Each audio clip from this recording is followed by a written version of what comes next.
All right, Jonah, if you'd like to start, we can start now. Okay. Welcome, everyone.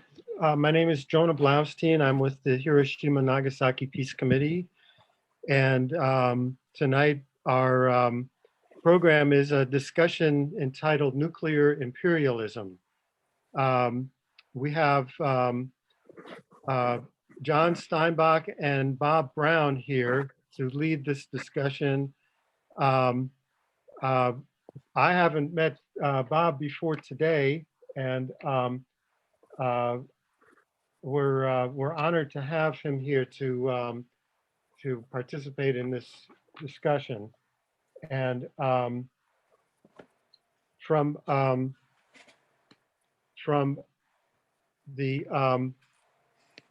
the short bio about, let me just read part of this. Bob Brown will celebrate 58 years of work, study, and struggle in the student and youth human and civil rights, African liberation, Black power, and Pan-African socialist, anti-war and anti-draft, anti-Zionist, and anti-repression movements in August 2021. He was a member of the Chicago chapter of the Congress of Racial Equality from 1963 to 68, director of the Midwest office of the Student Nonviolent Coordinating Committee, 67 to 68, and co-founder of the Illinois chapter of the Black Panther Party, 1968. Did you get an invitation to Bob Brown?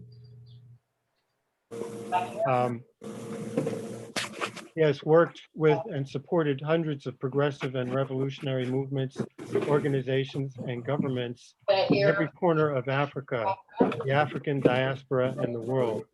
He's the director of Pan-African Youth and an organizer for the All-African People's Revolutionary Party.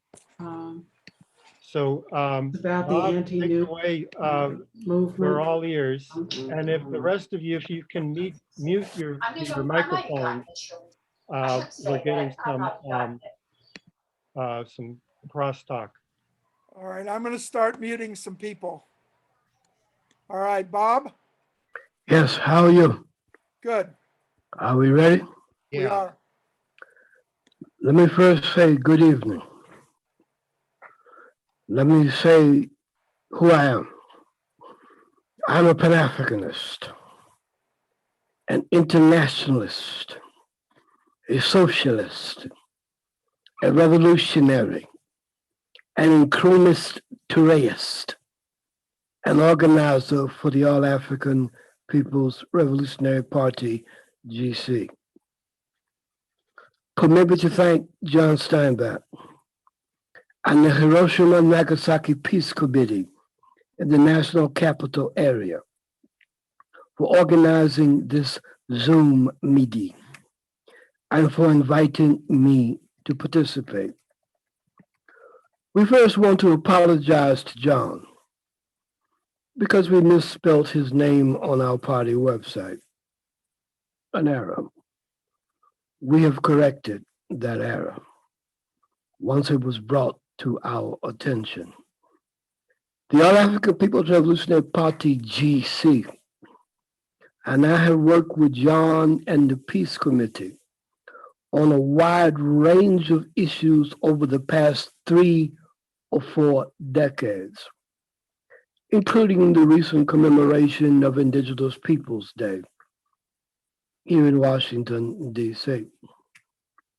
Kamal Benjamin, one of our cadre, and we have hosted several receptions for delegations of atomic bomb survivors when they visited Washington, D.C. Permit me to also thank the All-African People's Revolutionary Party, GC, for enabling and empowering me to be here tonight.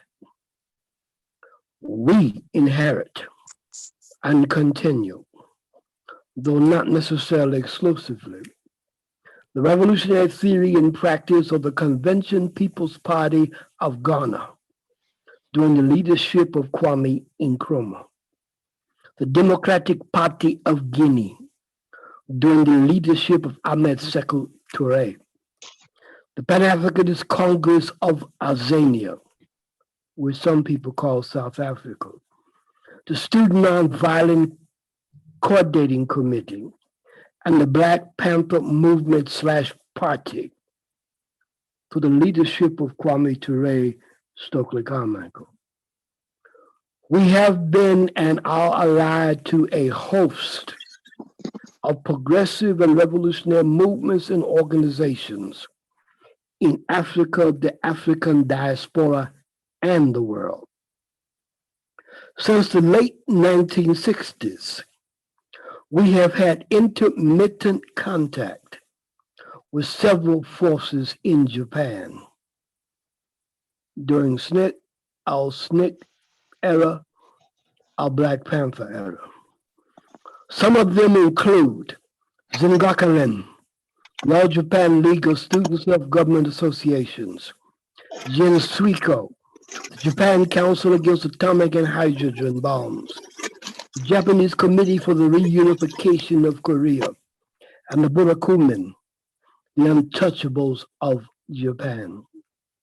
We seek to reestablish them if possible, establish contact if possible with them and the movement for the occupation of Okinawa.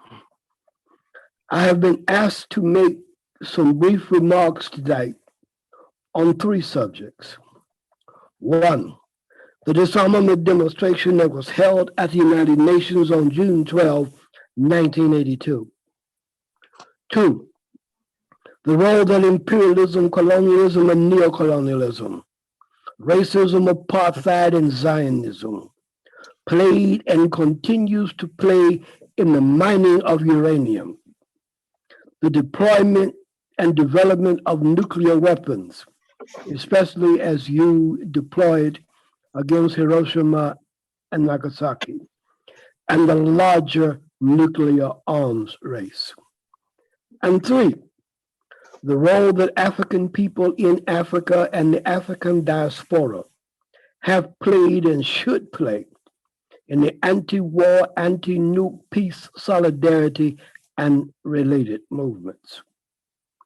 I have used a number of sources for the facts outlined in this presentation, including Wikipedia, the free encyclopedia. Let me honestly declare that the errors made in this presentation are mine only.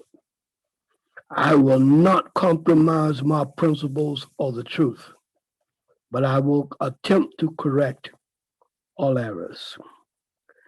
Task number one, reflections on three barricades that changed the movement and my life.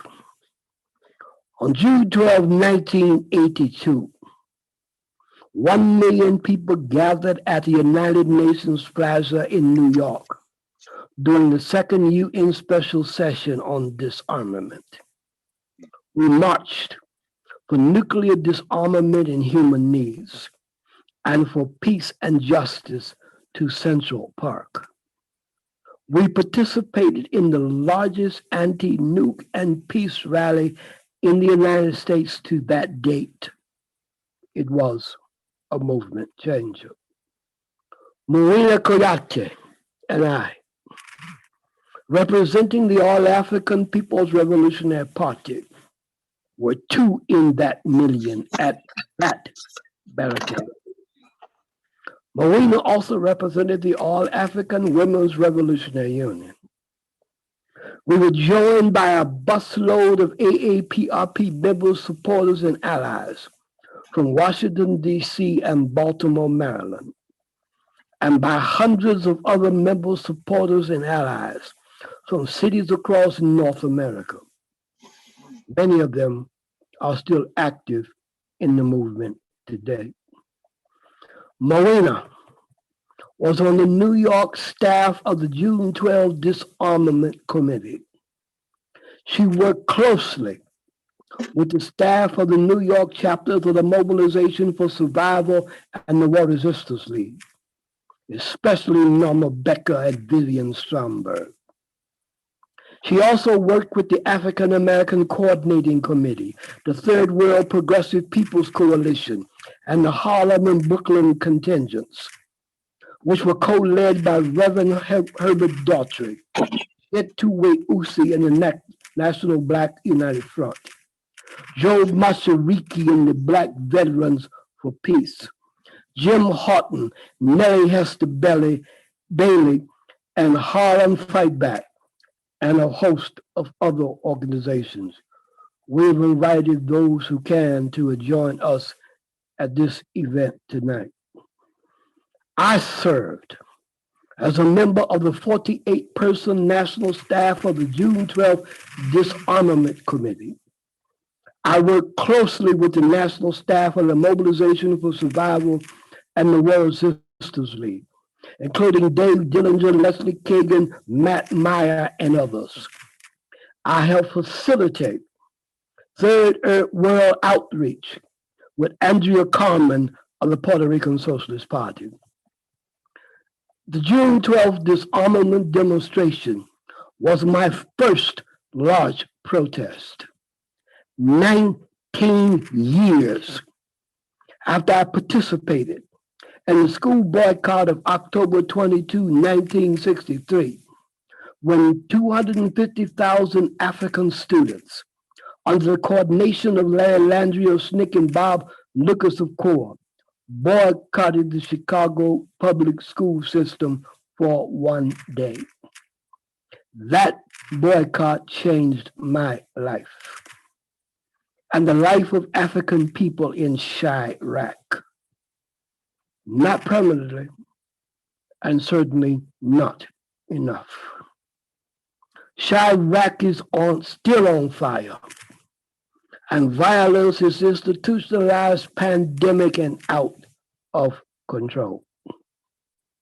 For several months, to October 15, 1995, I served as an advisor to Minister Louis Farrakhan at the Nation of Islam, the National Coordinator of Logistics and Operations for the 1.2 million man march, and the National Field Director of the 3 million person stay-at-home campaign.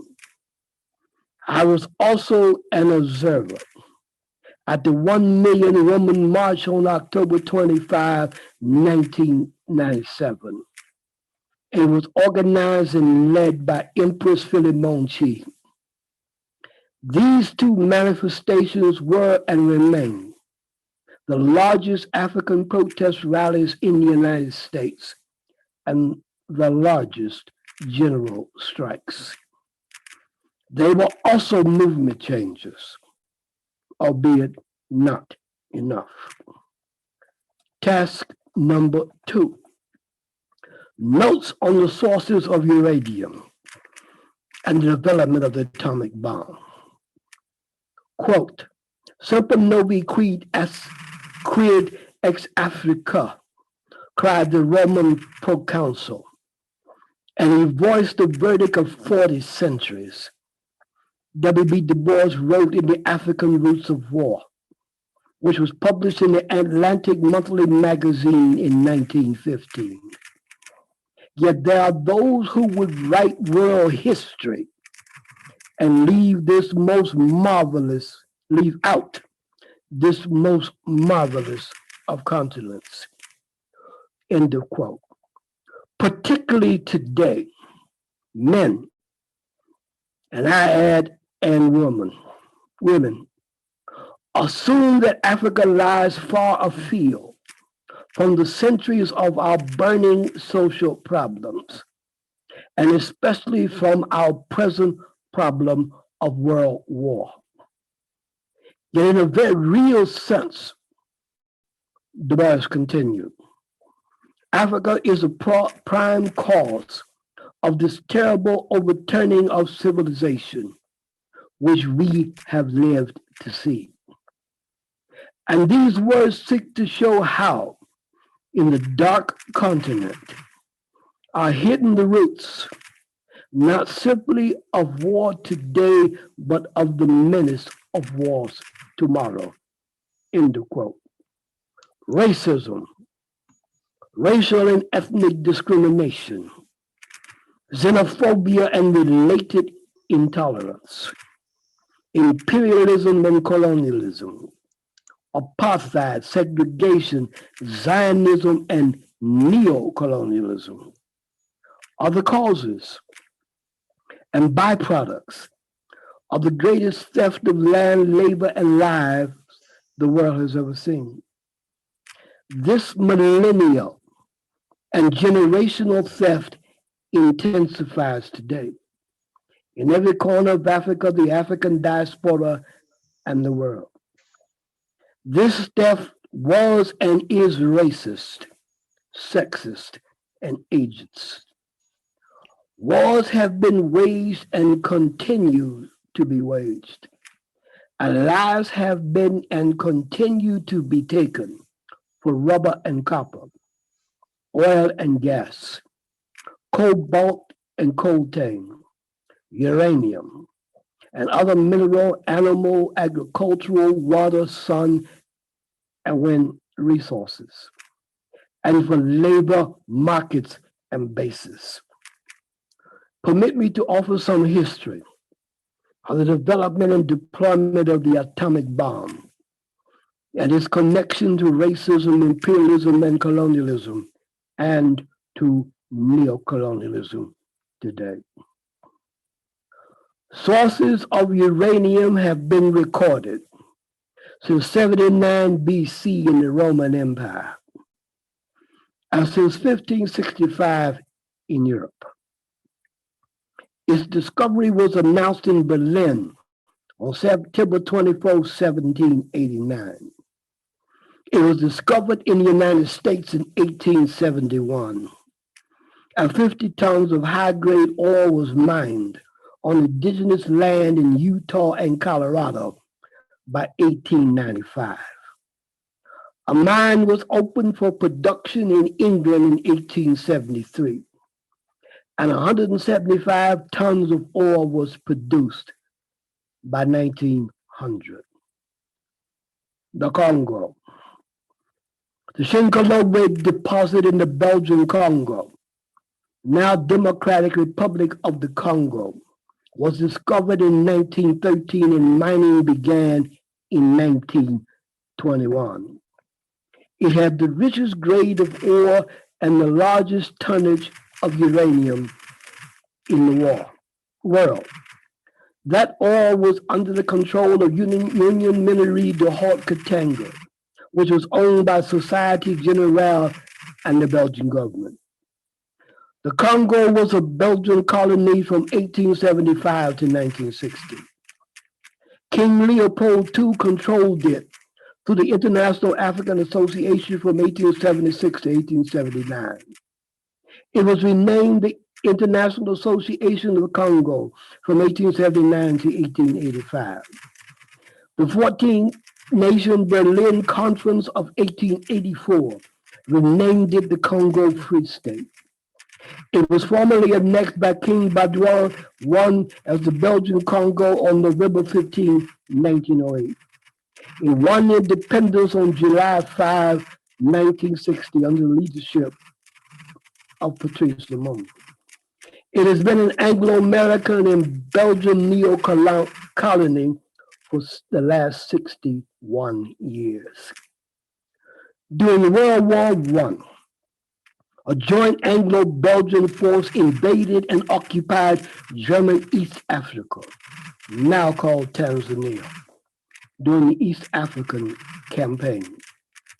In 1917, the Army of the Belgian Congo, 25,000 white men and more than 260,000 native bearers, in quotes, controlled 1/3 of German East Africa.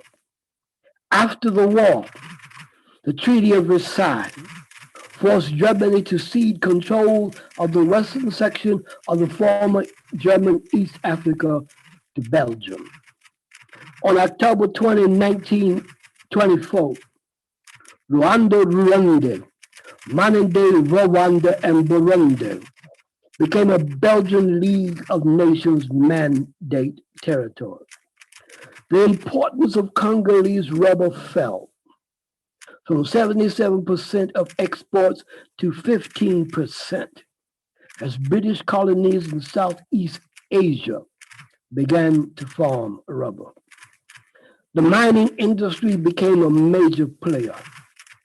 Copper and cobalt in Katanga, diamonds in Kasai, gold in Ituri.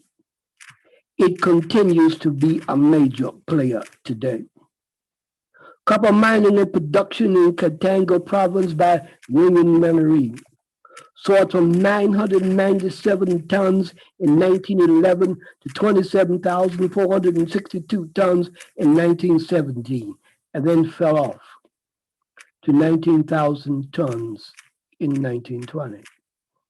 In 1926, Katanga exported more than 80,000 tons of copper ore, a large part of it for processing in Hoboken in Belgium. Cotton production increased from 23,000 tons in 1932 to 127,000 in 1939. The system of mandatory cultivation was introduced, forcing Congolese peasants to grow cotton, coffee, groundnuts, and other cash crops for export. The human rights violations, the war crimes, the crimes against humanity, the genocide that was, has, and continue to be committed in the Congo and the larger southern part of Africa are documented and well known. The United States.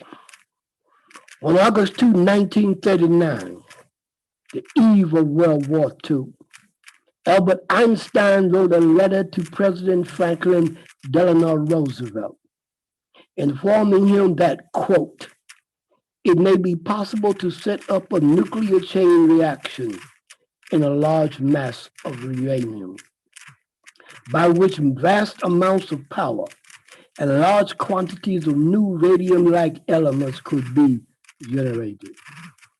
This new phenomenon, Einstein informed the president, would, quote, also lead to the constructions of bombs. And it is conceivable, though much less certain, that the extremely powerful bombs of a new type may thus be constructed, end of quote. The United States, Einstein continued, has only very poor ores of uranium in moderate quantities. There is some good ore in Canada and the former Czechoslovakia, while the most important source of uranium is the Belgian Congo. In view of this situation, Einstein advised, you may think it desirable to have some permanent contact maintained between the administration and the group of physicists working on chain reactions in America, end of quote. On October 19, 1939, Roosevelt wrote to Einstein, informing him that he had accepted his advice and that he had, quote, convened a board consisting of the head of the Bureau of Standards and a chosen representative of the Army and Navy to thoroughly investigate the possibilities of your suggestion regarding the element of uranium, end of quote. 2 days later, on October 21, 1939, Lyman Briggs of the National Bureau of Standards convened an advisory committee on uranium to investigate the issues raised by Einstein's letter. This committee reported back to Roosevelt in November that uranium, quote, would provide a possible source of bombs with a destructiveness vastly greater than anything now known. Following the German occupation of Belgium on May 10, 1940, the Congo declared itself loyal to the Belgian government in exile in London. King Leopold III chose to remain in Belgium and was imprisoned by the German occupation forces for the duration of the war. The Force Publique and the Free Belgian forces fought on the Allied side in the war in the Pacific. In 1940, the African Metals Corp, a commercial arm of Union Minery, shipped 1,200 tons of uranium ore to a warehouse on Staten Island in New York. This ore, an additional 3,000 tons stored above ground at the Shinkolobwe mines in the Congo, was purchased for the use by the Manhattan Project. After September 1942, an average of 400 tons of uranium oxide was shipped to the United States each month. In 1944, the Manhattan Project purchased 3.4 million pounds of uranium ore at a cost of $37.5 million, 561.3 million today. The Congo was the source of uranium for the U.S. atomic bombs that were deployed against Hiroshima and Nagasaki on August 6, 1945 and August 9, 1945, respectively. The bombs murdered between 129 and 226,000 people, 90,000 to 146,000 in Hiroshima, and 39,000 to 80,000 in Nagasaki. Japan surrendered on August 15, 1945, 6 days after the Nagasaki bombing and the Soviet Union's declaration of war against Japan. Japan was occupied by the United States, and Okinawa remains under partial occupation today. On July 22, 1946, the U.S. passed the Atomic Energy Act. In 1947, it received an additional 1,440 tons of uranium from the Belgian Congo. It received all of the Congo's ore in 1948 and 1949. 2,792 tons in 1951, and 1,600 tons in 1953. Britain. During the war, Britain began a nuclear weapons project known as Tube Alloys. This project was temporarily shut down and merged with the Manhattan Project in 1943. On August 10, 1945, the British government set up an atomic bomb committee to oversee the resumption of its atomic project. By the end of 1946, Britain had received 1,850 tons of ore from the Shinkolobwe mine in the Congo. An independent nuclear research group was established in the United Kingdom on June 8, 1947. An additional 1,400 tons was shipped to Britain in 1947 from the Belgian Congo. Its first bomb was detonated on October 3, 1952. Soviet Union.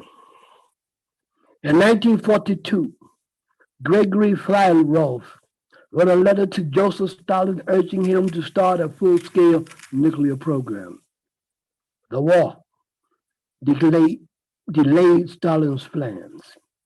Berlin fell on May 2, 1945, and the Soviet Union accelerated its efforts to build an atomic bomb. It sought to capture information technology and technicians from Germany, the United States, and Britain. The United States removed 1,200 tons of uranium ore, the bulk of Germany's supply, from a salt mine named Stassfurt before it fell under Russian occupation. The German bomb was built on European sources of uranium, not African sources. France.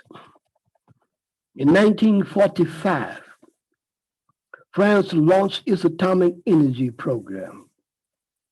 In 1948, the South African government launched its atomic energy program.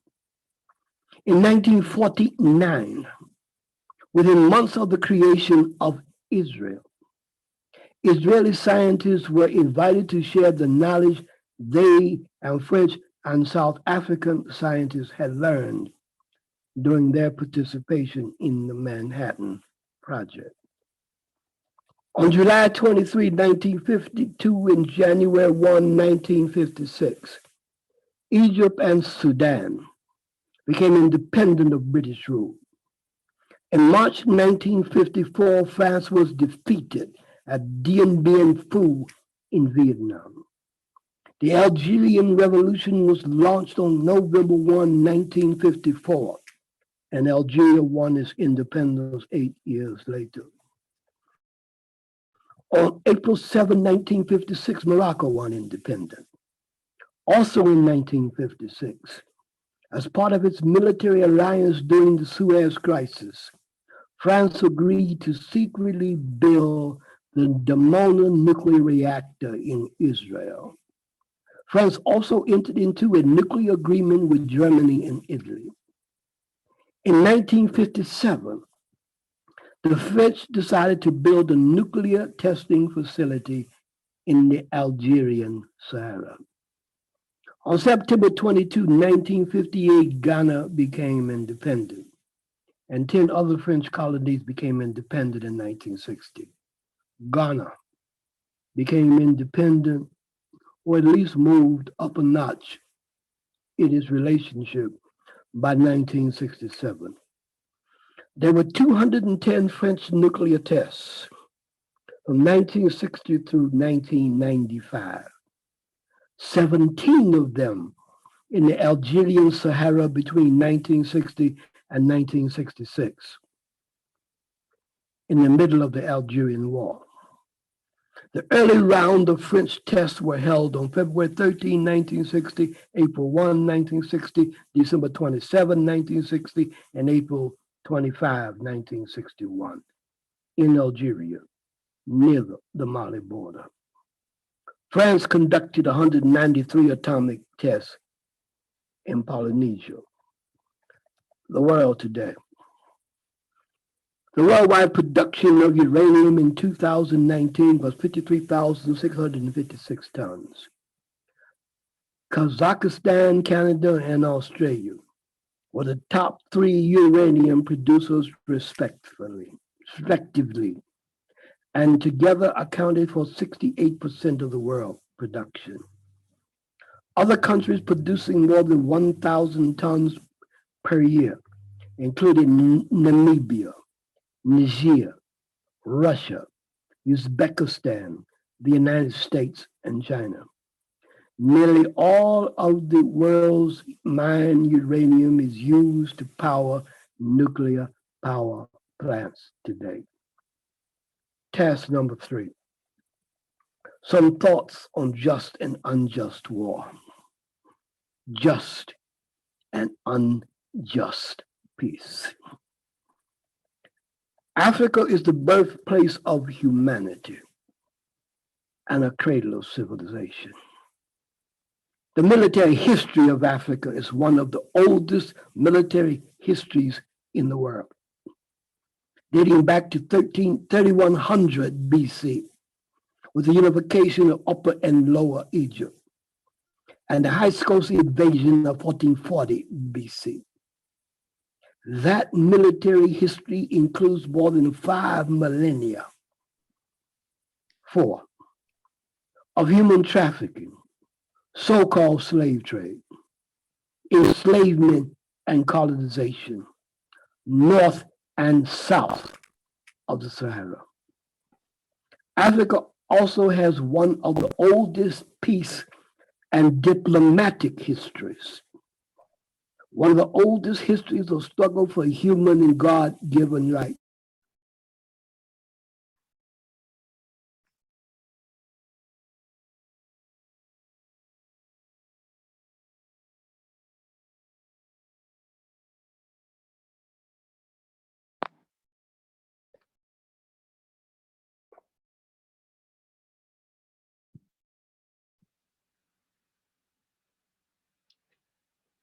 Bob, are you there?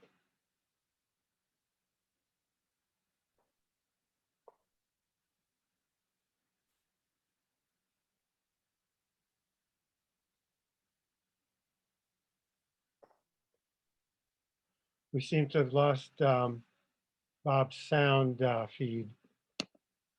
For those of you that arrived a little bit late, we were having some technical difficulties with the video feed from Bob Brown. That's why you couldn't see him. And I'm not sure if he can hear us.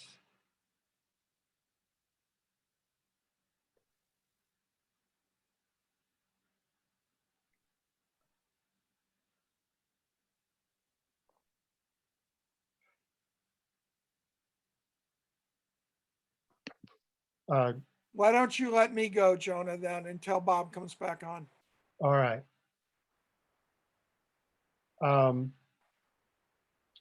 Yeah, go ahead, John. I'll try to monitor if he's reconnecting.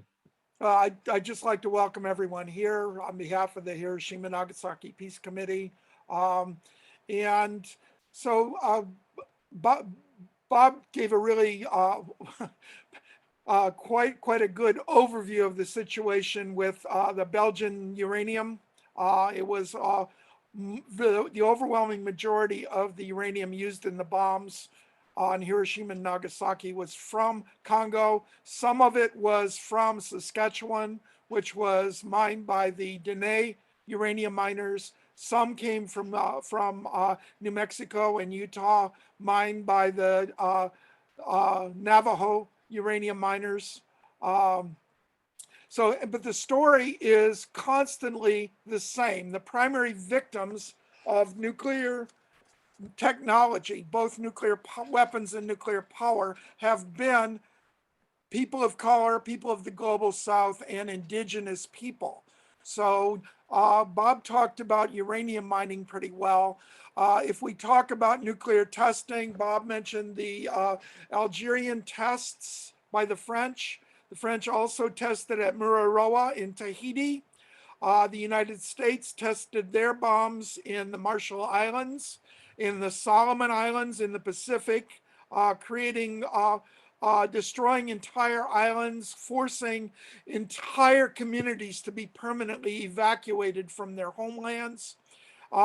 They tested the Trinity bomb that was used on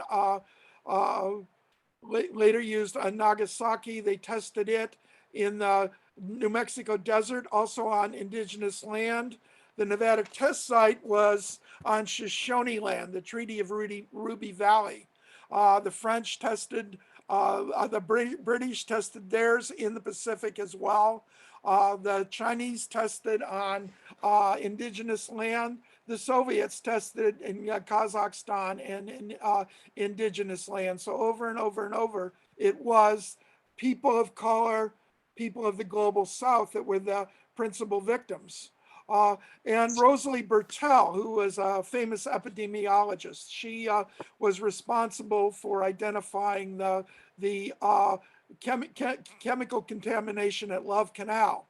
And she spent her entire life looking at the damage caused by nuclear technology. And she wrote a book in the, I want to say the 1990s. It was called No Immediate Danger. It's still available, highly recommended. And she estimated that at that point, and this we're talking 30 years ago now, she estimated 30 million people had died because of the bomb. And again, it was primarily, although not exclusively, indigenous people and people of color of the global South. Of course, you had the downwinders in Nevada and Utah that suffered terribly. And the damage continues. The radiation tailings from the uranium mining that took place on Indian land by Indian miners and Navajo miners mined the majority of the uranium in the United States and left literally mountains of tailings. If you go out to Gallup, New Mexico, and you start driving, all of a sudden you see a range of mountains, but they're the oddest mountains you've ever seen. They're 500 feet high or more, and they're perfectly symmetrical. And what they are is uranium tailings. And so the dirt from these uranium tailings continues to this day to be blown by the wind and blown into the Navajo reservation. So the Navajo reservation is a very large reservation. I think maybe about 50 to 75,000 people live there. But they have such a large number of children suffering from Down syndrome that they literally have a Down syndrome school. And many of the scientists believe that the reason for this epidemic of Down syndrome on Navajo territory is because of exposure from the bomb. So, but I wanted to change the focus a little bit, and I also want to give lots of time for people to comment. So the topic was nuclear imperialism. So I put together some quotes, and I've put them in chronological order. And the reason I did this, these are the actual words of US policymakers regarding nuclear weapons and the real purpose of nuclear weapons. So if you listen to the Pentagon propaganda, they'll say, well, it's about deterrence. We have them for deterrence. It's about mutually assured destruction, so nuclear weapons will never be used. But I'm going to read 4 quotes here, starting with George Kennan in 1948. And this was the beginning of containment of the Soviet Union. And it was declassified many years later. It doesn't directly refer to nuclear weapons, but that's the implication. And this is the quote. We have about 50% of the world's wealth, but only 6.3% of its population. We cannot fail to be the object of envy and resentment. Our real task in the coming period is to devise a pattern of relationships which will permit us to maintain this position of disparity. To do so, we will have to dispense with all sentimentality and daydreamings.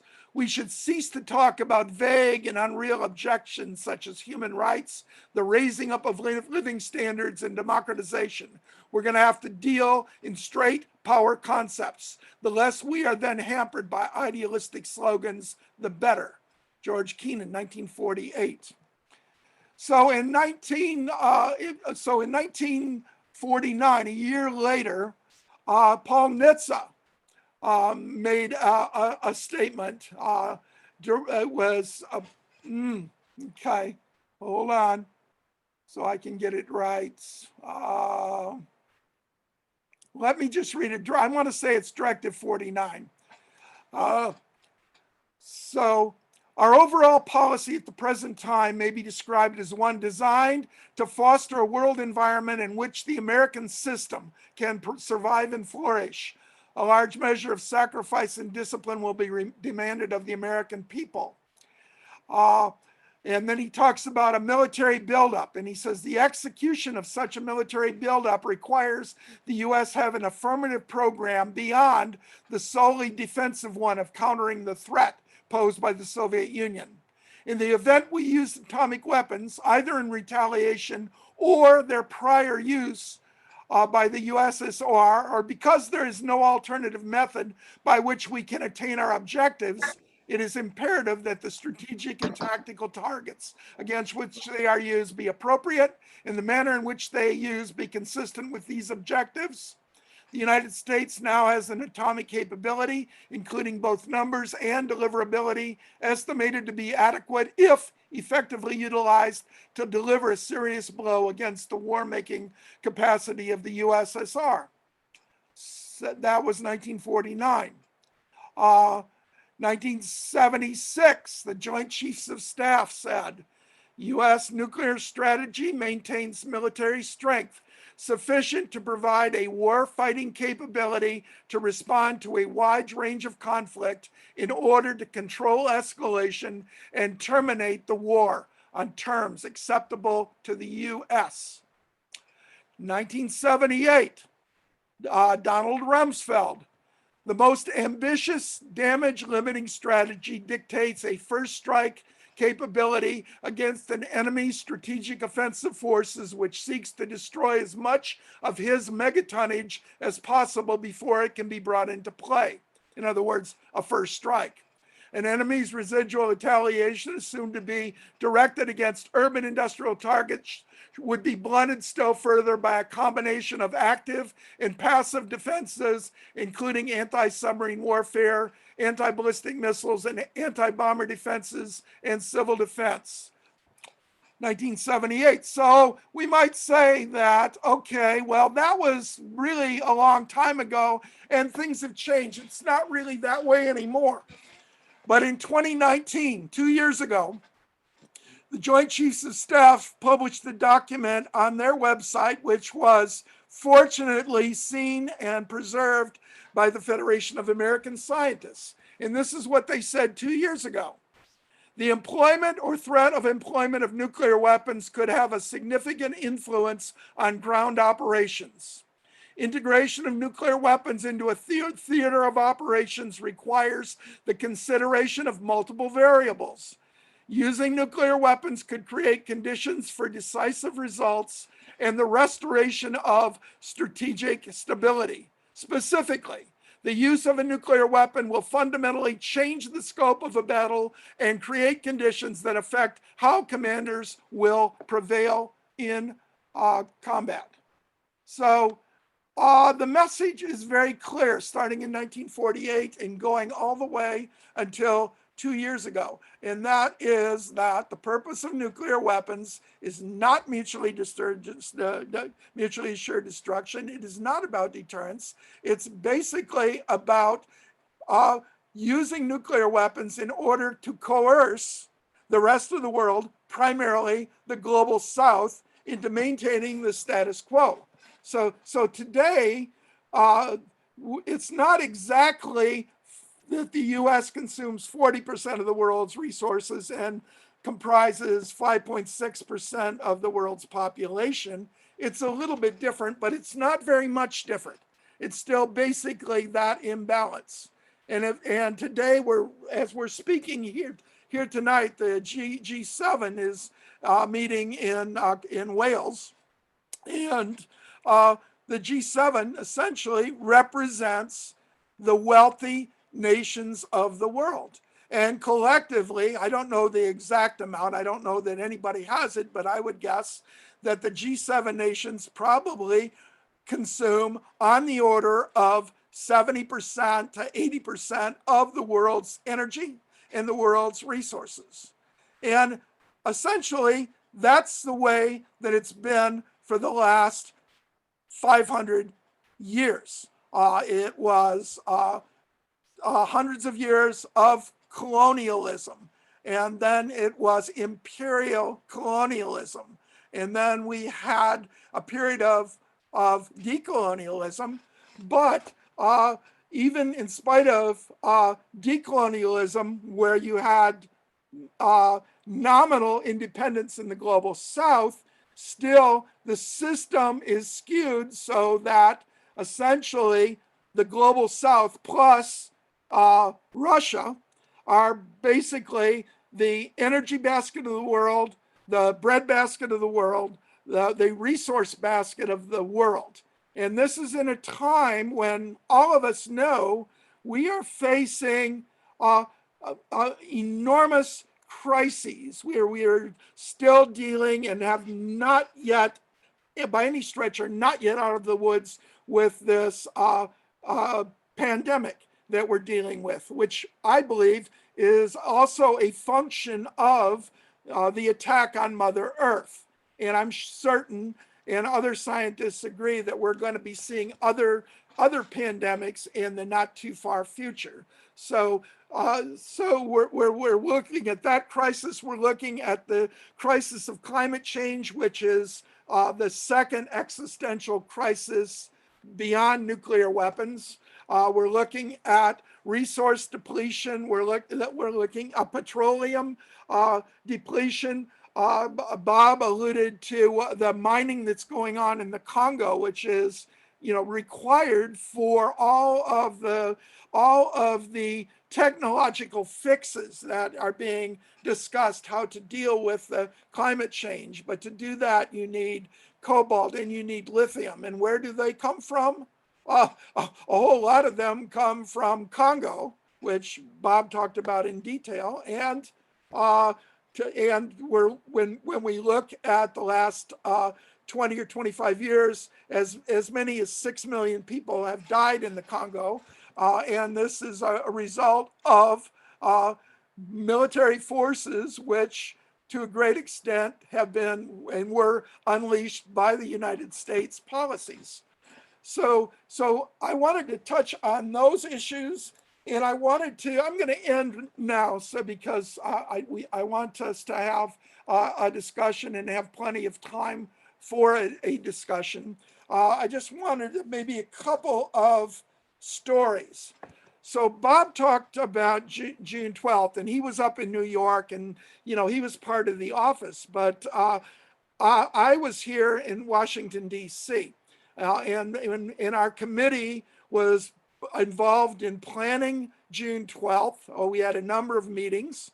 And so one night in the spring of '82, there was a phone call to my wife in my house, Louise Franklin Ramirez. I know that some of you on the call here remember Louise. Jackie, I know you're on there. You remember Louise, and others remember the Louise. Well, we got a phone call one evening, and the phone caller says, "This is Reverend Herbert Daughtry from up in New York, and I was given your number." I wonder if it was Bob Brown that actually gave that number. I'll have to ask him when he comes back on. But he said, I want to come down to Washington, D.C. and talk with you about what's going on in New York with the June 12th organizing. He said there's some racist activity that's going on, and we'd like to talk with the people in Washington, D.C. So the committee called the Washington Peace Center. Elise Fisher was director, and we had a meeting there, and Reverend Daughtry came down, and he told us the following story. So what had happened is that the usual primarily white pacifist liberal groups were organizing the event, but Reverend Daughtry and a number of particularly African American and also Chicano groups were not satisfied with letting others organize, that demanded that they be part of the organizing and part of the National Steering Committee. So some of the white liberal peace groups objected to it and broke off from the steering committee. So it ended up that there were two steering committees, and one that was led by Reverend Daughtry and the Progressive and Third World People's Caucus, and then one that was led by the traditional white liberal groups. And then the irony is that the courts recognized Reverend Daughtry's coalition as having the permit. So Reverend Daughtry actually had the permit. And then finally, a truce was negotiated. The rally went off. But Washington, D.C. organized 30 buses, 29 by the Washington Peace Center, 1 by the Gray Panthers. And we organized the entire Washington, D.C. contingent under the banner of the Progressive and Third World People's Caucus, not under the June 12th Organizing Committee. So I think that, I mean, that kind of relates to the idea of nuclear imperialism, that it not only affects, you know, nuclear weapons, nuclear power, and, you know, US and G7 strategy, NATO strategy, but it affects us in the movement. This is a really strong example of racism in the movement. 10 years ago, fortunately, Kevin Martin, who's the director of Peace Action, was responsible for bringing Reverend Daughtry up onto the stage at the United Nations, where he was able to address the entire group. So some of the racism back then was rectified. But even today, the peace movement, the anti-nuclear movement, the anti-war movement has a problem recognizing that people of color from the beginning have not only been involved in the anti-nuclear movement and the anti-war movement, but in many ways have been in the forefront of that movement. So I wanted to tell that story. I think it's important.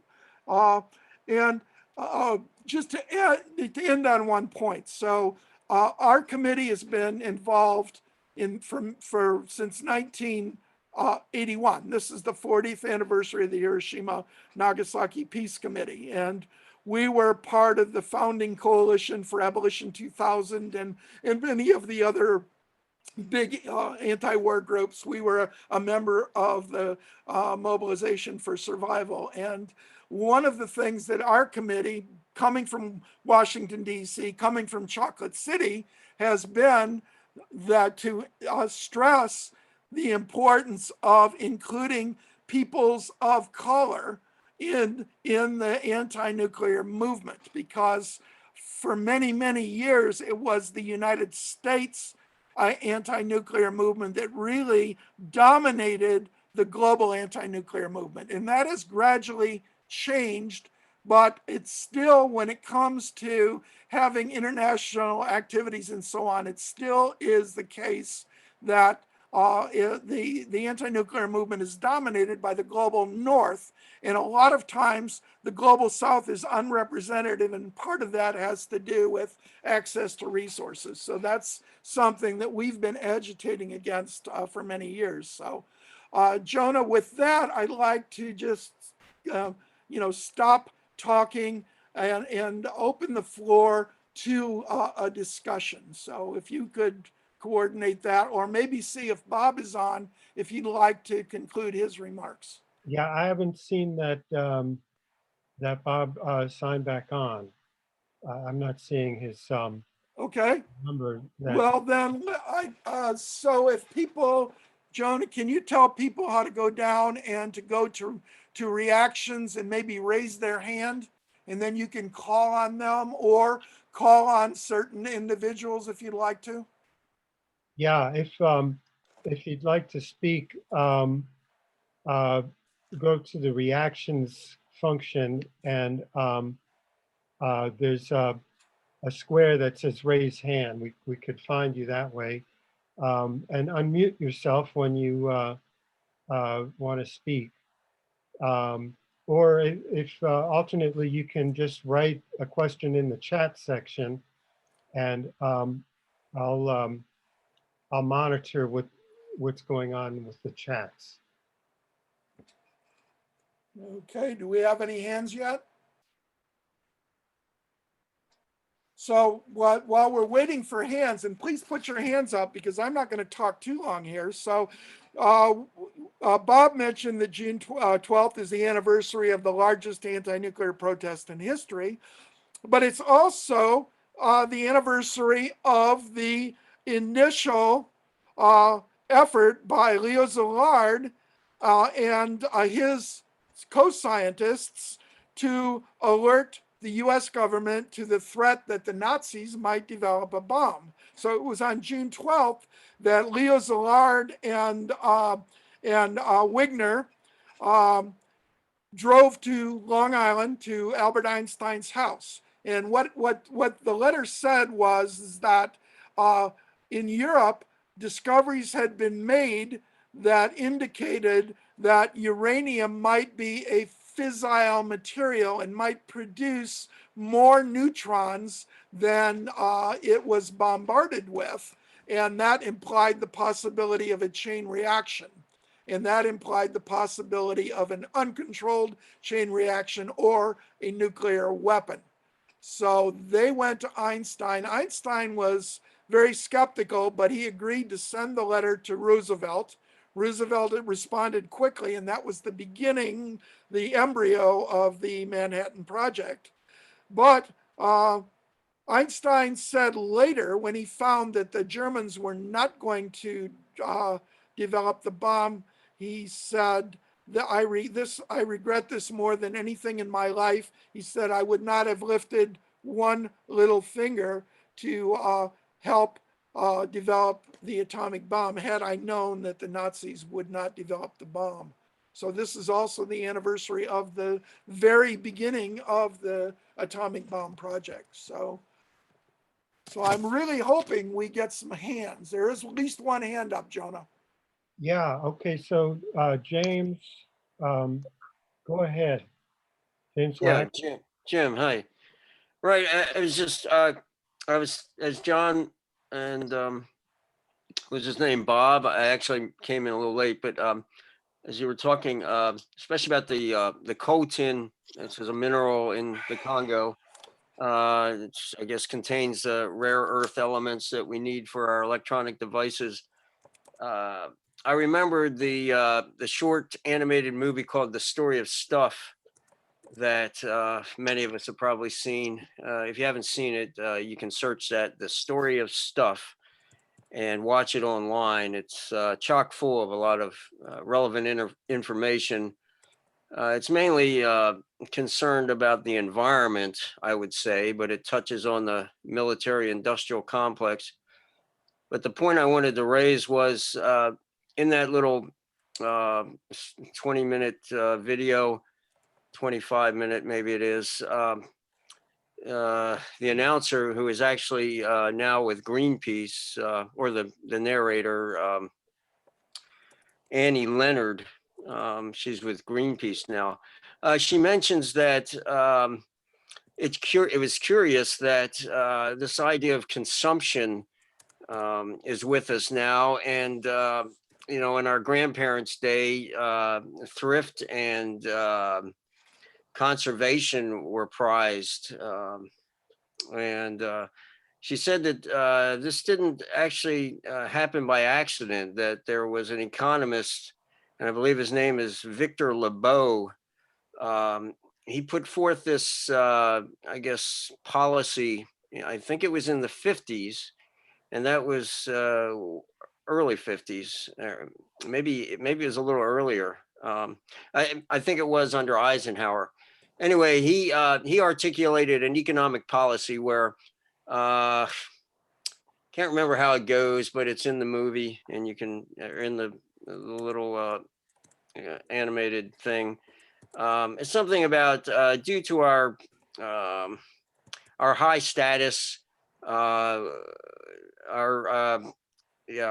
we must use up and consume things at an ever increasing rate, and so that's where apparently this idea of continually growing the GDP and continually consuming things came from.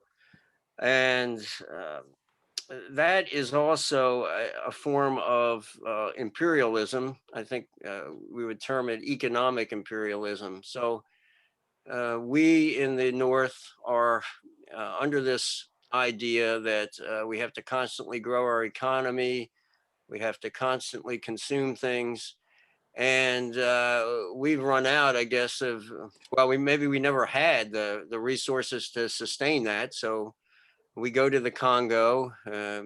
We were going during the 70s to the Mideast to get our oil to sustain it. So it just, the comments tonight and remembering that Story of Stuff video kind of tied some things together for me.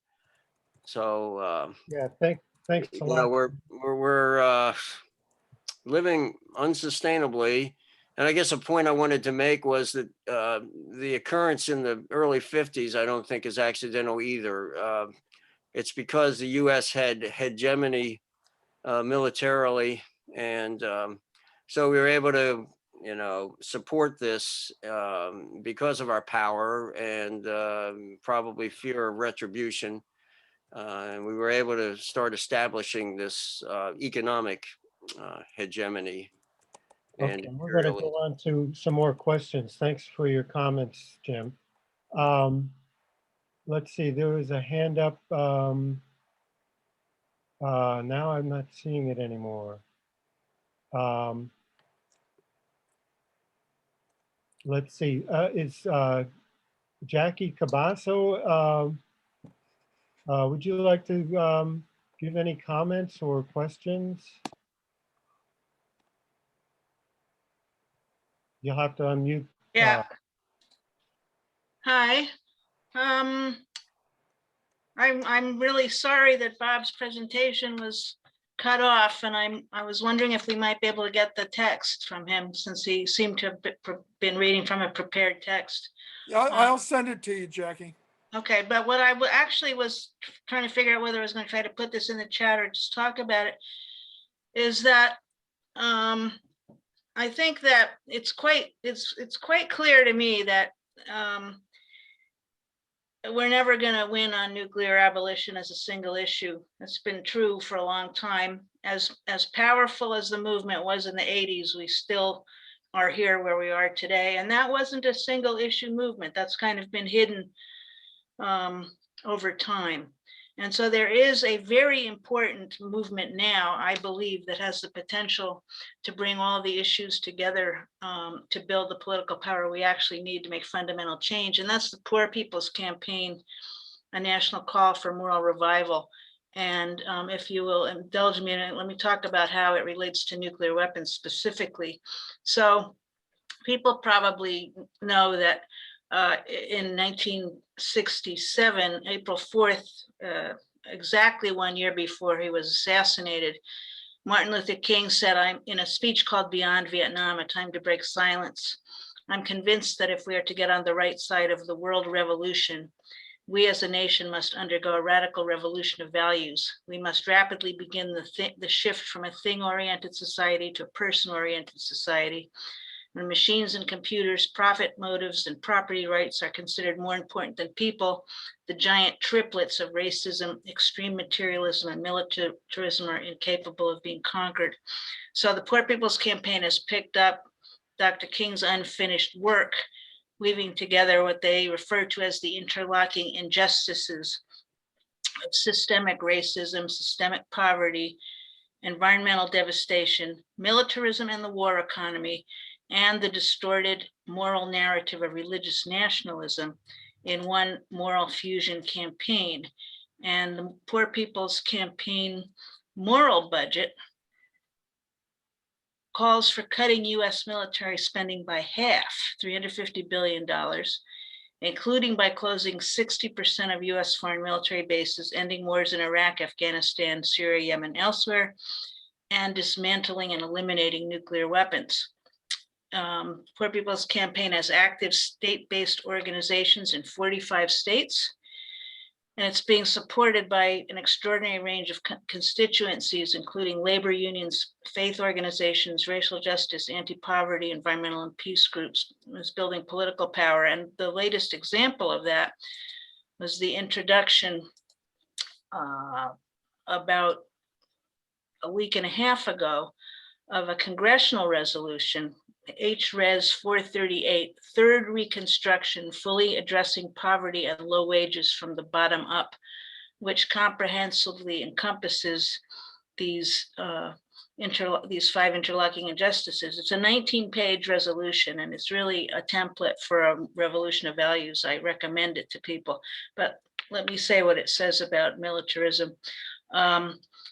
Experts have identified up to $350 billion in defense spending cuts that would both save resources and keep the country safe and secure.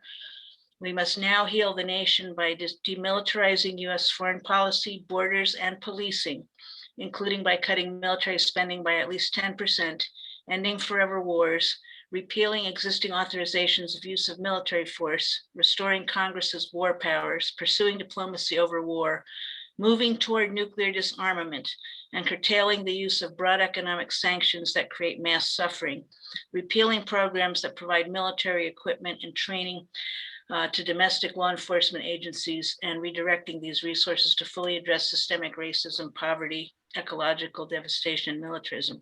So in my opinion, a revolution of values is not an option. It's an imperative. And we have this very real, viable movement now that we should, in my opinion, peace and nuclear disarmament advocates should fully throw our support behind. And sometimes that means working on something other than nuclear weapons. I found myself at demonstrations supporting low-wage McDonald's workers here in Oakland who were being denied PPE and sick pay during the height of the pandemic.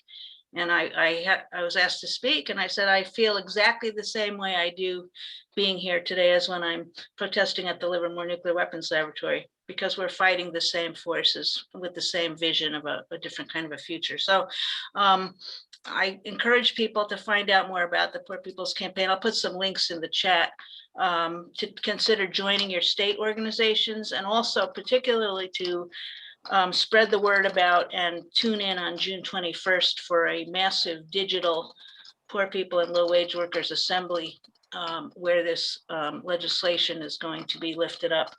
On Monday of this week, there were 50 press conferences at congressional offices in 36 states. So that shows some indication of the power that this movement has to really be organizing and pulling people together. So that's where I think we should be putting our energy now, in a nutshell.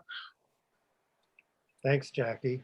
Yeah, so Bob, or Jonah, if I can just interject. So Jackie and I have worked together many years, and in fact, Jackie joined me when I was presenting in Berkeley, maybe what, 7, 8 years ago, Jackie? Yep.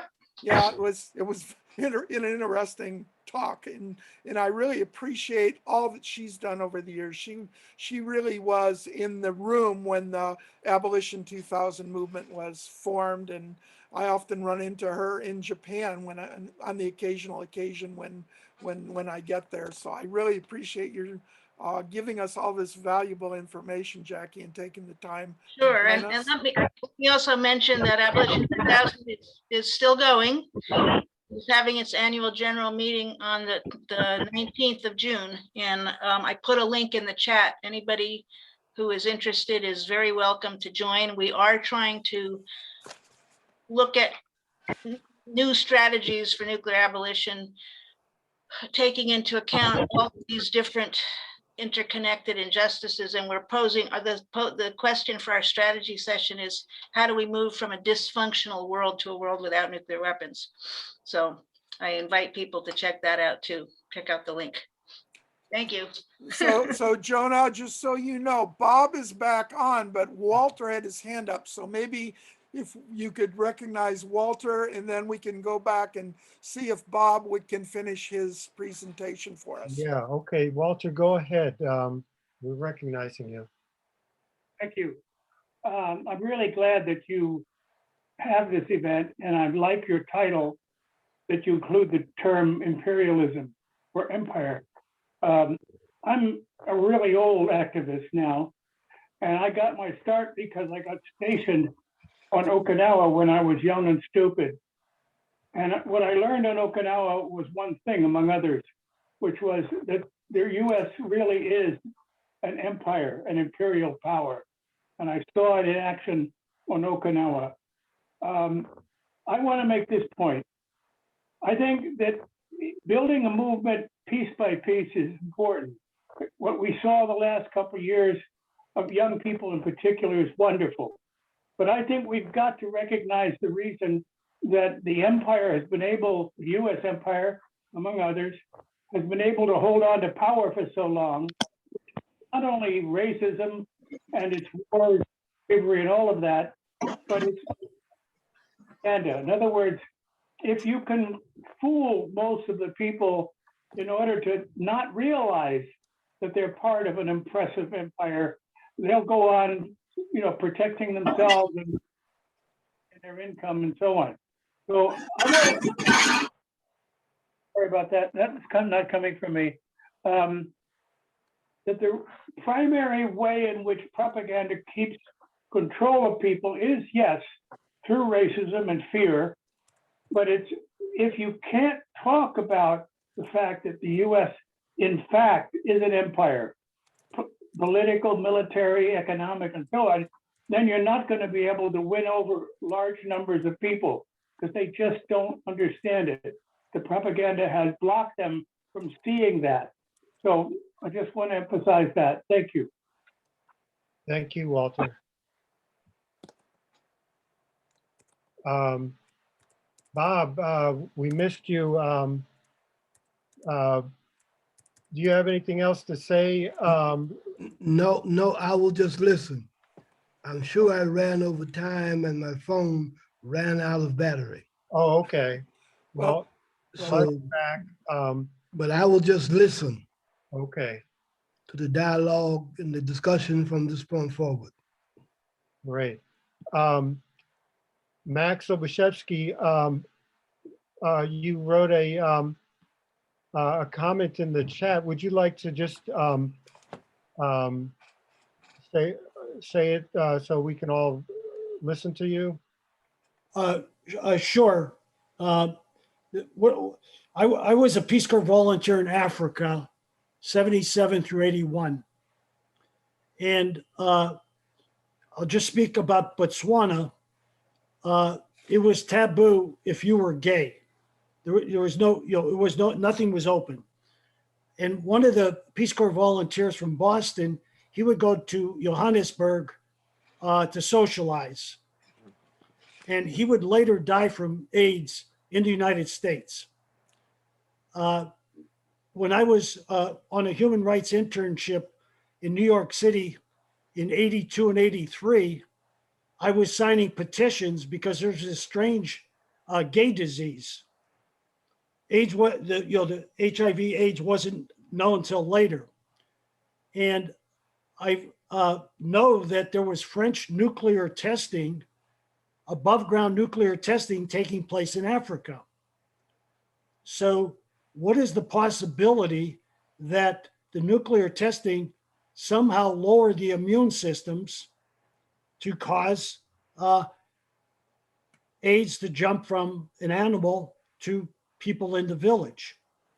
The other side of the coin that I put in there is when I was growing up in Erie, Pennsylvania, the girls were taking goiter pills.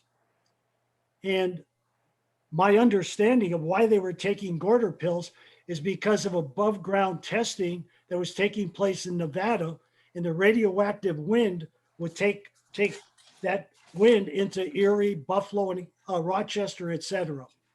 And I'm assuming that the radioactivity affected people's immune systems.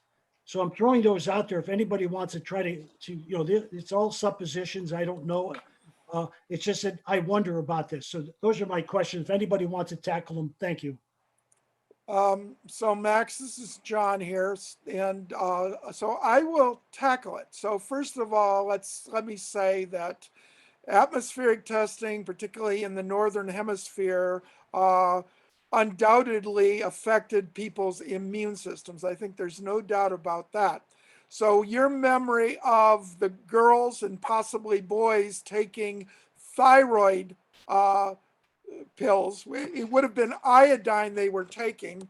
And the reason for that was that the atmospheric testing was going on in the Nevada test site, and tremendous amounts of radioactive fallout. The dirt, the vaporized rock was falling out on St. George, Utah, and Cedar City, Utah, which is where the primary victims were. But much of that radiation was carried all the way across the United States. So there would be patches that would fall out that would rain out. And in Minnesota and in Wisconsin and in Michigan. And a lot of the really bad fallout from rainstorms, summer thunderstorms, were in Western Pennsylvania, and particularly Western Pennsylvania and Western New York, and around the Rochester area in particular. So one of the stories, there's two versions of it. It had to do with Eastman Kodak Company, and what happened is that virtually all of Eastman Kodak's film stock was ruined because of radioactivity. And the US government compensated Kodak very quietly because they did not want this to be known. So the two versions that I've heard, one is that the film stock was made, the starch that was used came from corn, and the corn was radioactive and giving off radioactive particles, and that was causing the film to be ruined. The other story is that there was a large fallout pattern over Rochester, New York, that impacted on Kodak. But whichever of those two stories is true, it's incontrovertible that virtually the entire Kodak film stock was ruined, and that the U.S. government quietly, and we didn't find out about this until many years later, quietly paid to compensate Kodak.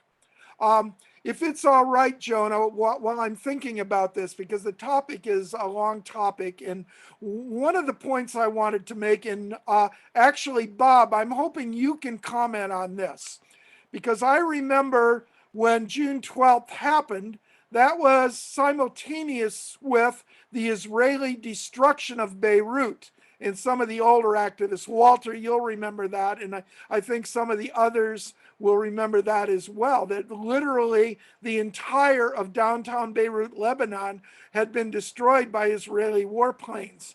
And this was going on at exactly the same time we were gathering in New York.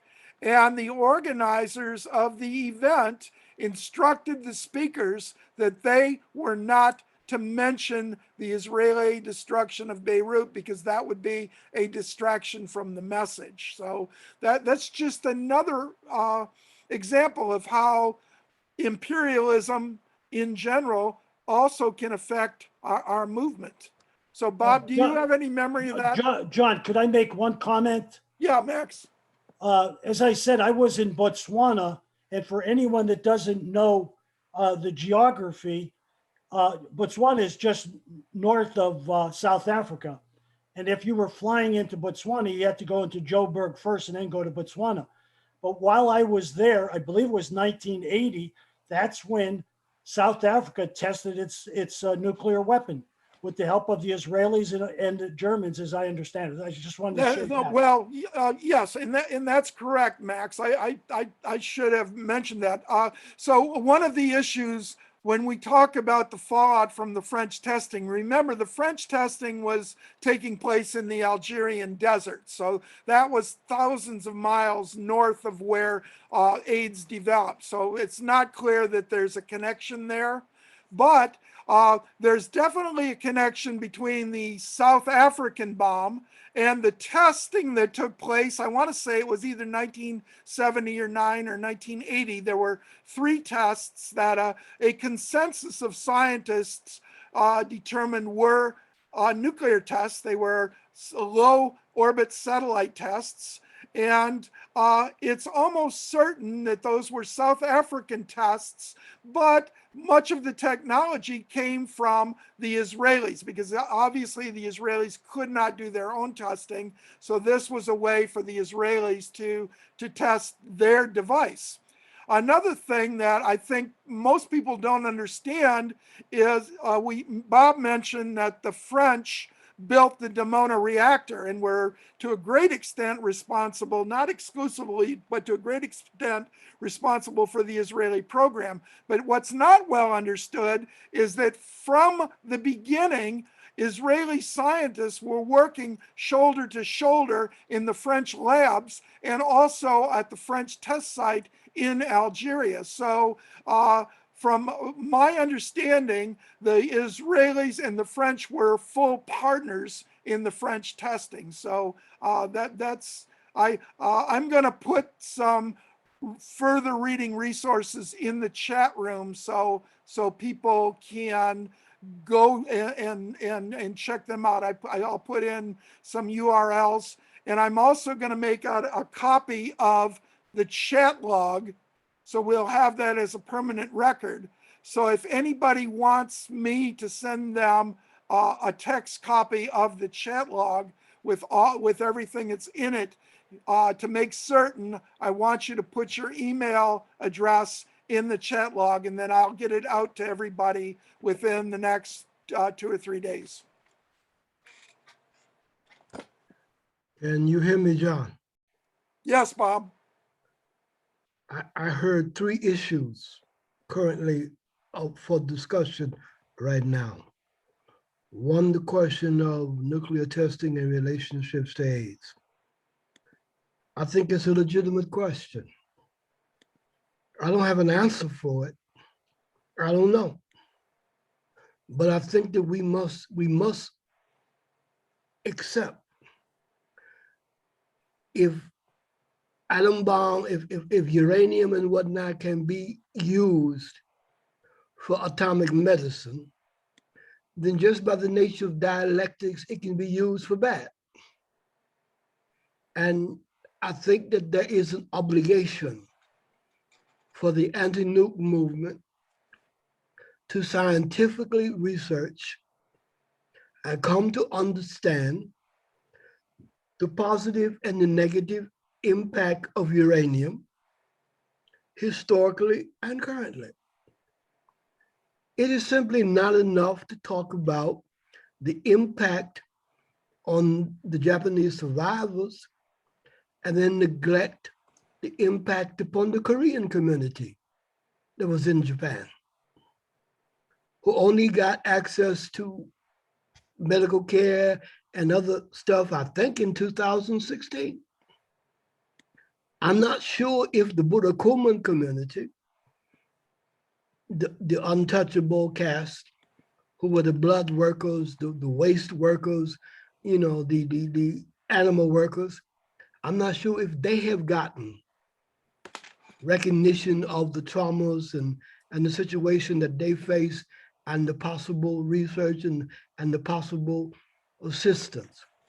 So I think it is correct to ask the question, what, if any, impact did this bomb, this weapons industry have on gay LGBT people? I would not pretend to know. I will not pretend to be unconcerned. There needs to be a discussion. There needs to be research. There needs to come to some understanding on that issue. I think I have a problem with the single issue focus. I am convinced that the single issue discussion with respect to movements is a COINTELPRO-like operation against our movement, imposed at the very minimum by the funding sources, if not worse. I can understand that people want to focus on one issue, you know, to be clear, to be not, I don't have no problem with people focusing on one issue, but we will never be free. We will never be free focusing on one issue. Organizations and individuals can focus on in one issue, but the masses of the people who are impacted by all of these issues cannot. So to tell me poverty, to tell me this, to tell me that, to exclude, I can't deal with it. I can understand it,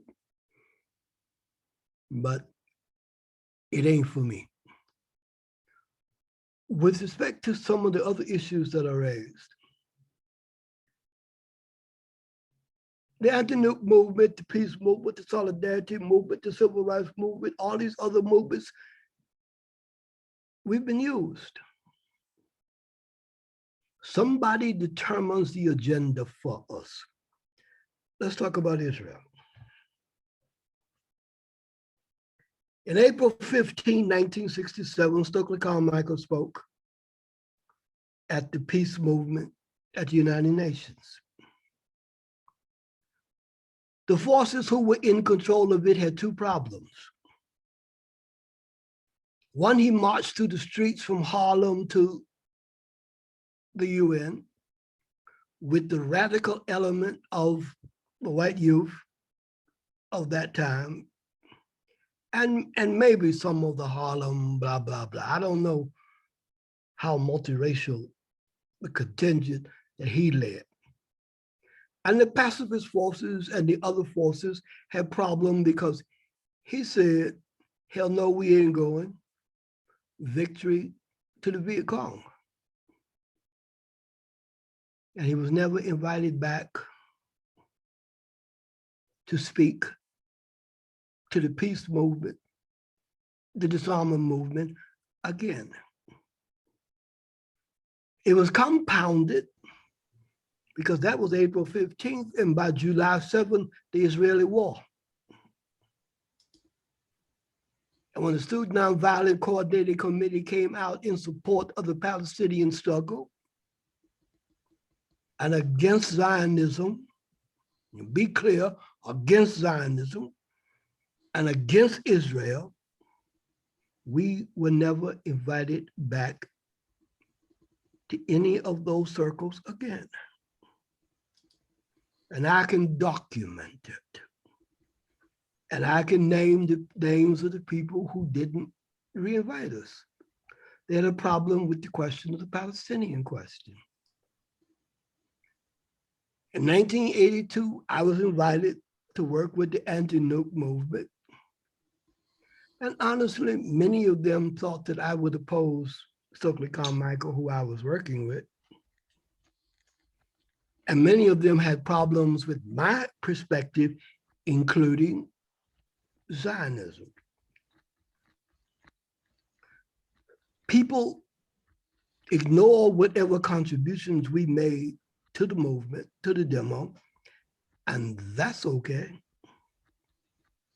because we don't need them. We have existed on the margins. We've made our contribution. We have existed on the margins of that movement because we refuse to accept their definitions and their control. And we continue our work. But yes, Zionism is the 800-pound gorilla in the room. We can talk about everybody else's role in the anti-nuke movement, but we can't talk about Israel's. And I won't go further because I'll make the mistake of saying some things I shouldn't say. You know, about the scientists and about the origins of the movement.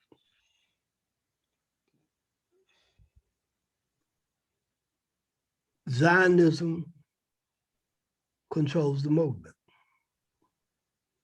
And I don't say it in an anti-Semitic way. It's okay to be a pacifist, to be anti every war, every struggle, but you can't criticize Israel.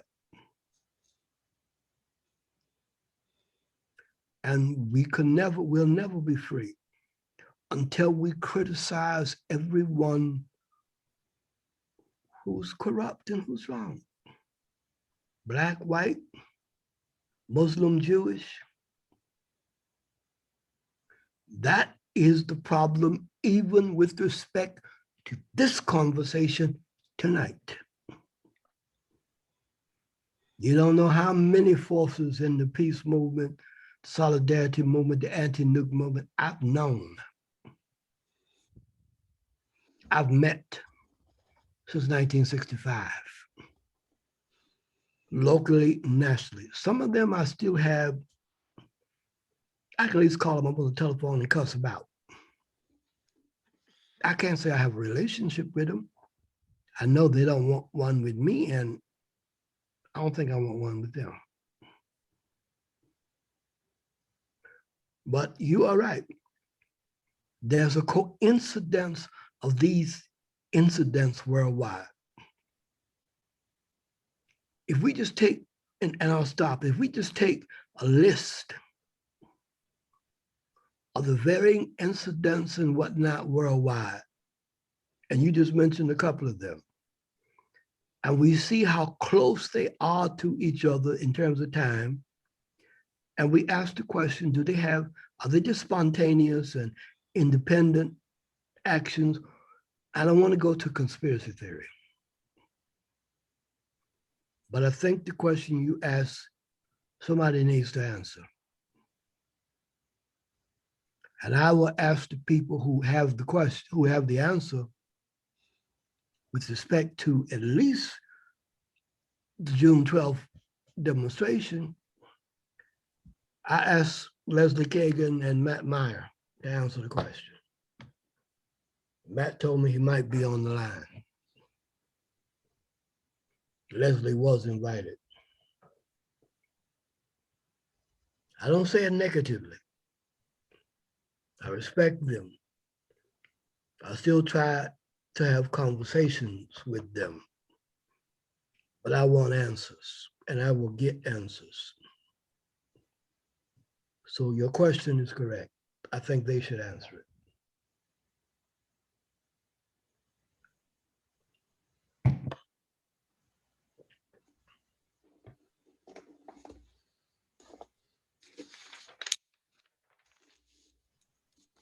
Jonah, you got on mute. Yeah, Bob, thanks a lot. I think we're getting to the close of this event. And if anybody has one more thing they want to speak up about, do it now. Otherwise, I want to mention the event next month, July the 16th. You'll be hearing some more about that soon. We're going to have an event that marks the 40th anniversary of the Hiroshima Nagasaki Peace Committee. And that date in July also happens to be the anniversary of the Trinity test in New Mexico. So stay tuned for that. And thank you all for participating in the meeting tonight. And John, do you have anything else to close out with? John, would it be okay if I said something Dot Duth in here? Yeah, go ahead. Yeah, Doc. Dot, that's fine. We have another 15 minutes, 10, 15 minutes. Yeah, I was on unable to have voice earlier. So anyway, I just realized that I was almost a hibakusha because I was born in Vietnam and lived in Vietnam during the U.S. war there, and Vietnam was threatened by the U.S. With nuclear weapons, not once, but at least twice, maybe even 3 times. And so I guess I managed to not be hit, and a lot of the Vietnamese too. But this is particularly sad because during World War II, the Ho Chi Minh and his band of rebels were fighting the Japanese and were helping the U.S. Air Force and Army, and so we were allies. And then a few years later, the U.S. sided with the French colonialists, and then Vice President Nixon wanted to offer US nuclear bombs to help the French in the reconquest of their colony in Vietnam. That's very, very sad. And so in that sense, we haven't learned anything in the US. We're still trying to use nuclear weapons to force our will on other countries. But there is another side of the story. The second part that Nixon also almost got away with using a nuclear bomb in Vietnam. Well, he was actually stopped by the anti-war movement that caused such an outcry over his expansion of the war that he figured he couldn't get away with his he couldn't get away with his madman theory. So in that sense, we could have learned the lesson that the people, when they speak loud enough, when they're informed enough, could make a difference. So those are my comments. Dot, I'd like to really thank you for that, because that I commented in the comment that I agreed with Bob when he suggested we just scratched the surface. The topic of nuclear imperialism is so huge and so broad that you raised the issue of nuclear threats. And you talked about Vietnam and the threats to use nuclear weapons, and how the movement, according to Nixon himself in his memoirs, you know, he was the one that realized that he could not use nuclear weapons, and he was going to have to end the war because of the hundreds of thousands of people outside the White House. But that wasn't the only threat. So one of the things I've done in the chat again is I just very quickly went and copied a list of nuclear threats. And this list is, I think, is the best one. I know that Daniel Ellsberg made a list, and Michio Kaku, but this list was compiled by Arjun Makajani, who was one of the founders of the Hiroshima Nagasaki Peace Committee. So it's a PDF, but when I send everybody the chat, go look at that and the list of threats. It's a very long list, and just to bring this conversation to a close. So those of us who are of my age or older, Dot, Walter, possibly Jackie, Bob, you know, we know what the names Kamoi and Matsu mean. The average person would not have any idea if you said Kamoi and Matsu, but Kamoi and Matsu back in late 1950s were two islands off the coast of Taiwan, and the United States almost went to war, nuclear war, over those two islands. It was an overt threat, one of about 25 or 30. Virtually all of the nuclear threats that were made by the United States. And virtually all of the threats that were made against third world countries that didn't have nuclear weapons. So it's just another example of nuclear imperialism and how the United States depends on its nuclear arsenal to get what it wants in the world. So I just like to end. Mao Zedong said, he called nuclear weapons a paper tiger for China. And he was referring to the fact that there are, you know, billions of people living in China, and that nuclear weapons could not, you know, basically kill all the people in China. But I would say he was right. The nuclear weapons really are a paper tiger, and that the United States uses nuclear weapons in order to freeze the status quo, to maintain the disparity in the world, and to get its own way. So I would say the people of the world, you know, like Bob Marley said, have no fear of atomic energy, because none of them can stop the time. So with that in mind, I guess that would be my last word, and I guess I'll throw it back to Jonah. John, could Max say one final sentence to add on to what Dot told us? Jonah? Yeah, Yes, yeah, Max, Go go ahead, ahead. Absolutely. I have a suspicion that some people on this call don't know this, but you have to remember, we all know about Ho Chi Minh trying to work with the United States, but what happened was that the United States actually armed the Japanese soldiers to control Vietnam until the French could come back and take it over.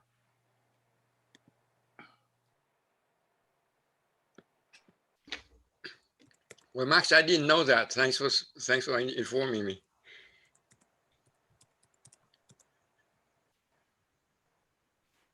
Yeah, me too.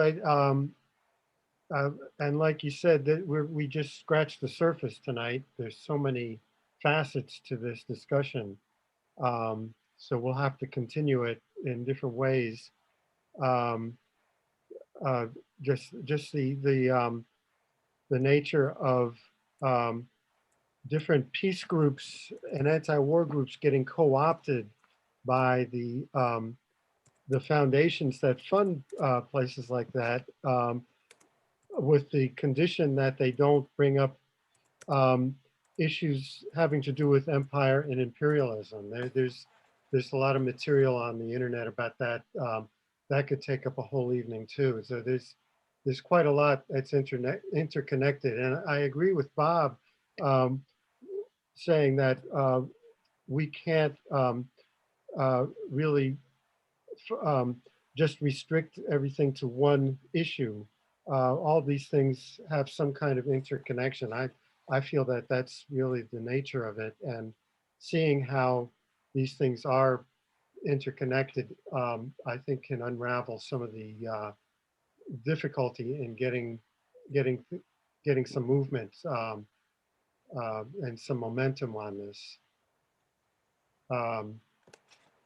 So I think we're pretty much out of time, and thanks again for everybody that that was here to participate in this discussion. And stay tuned for more information about upcoming events.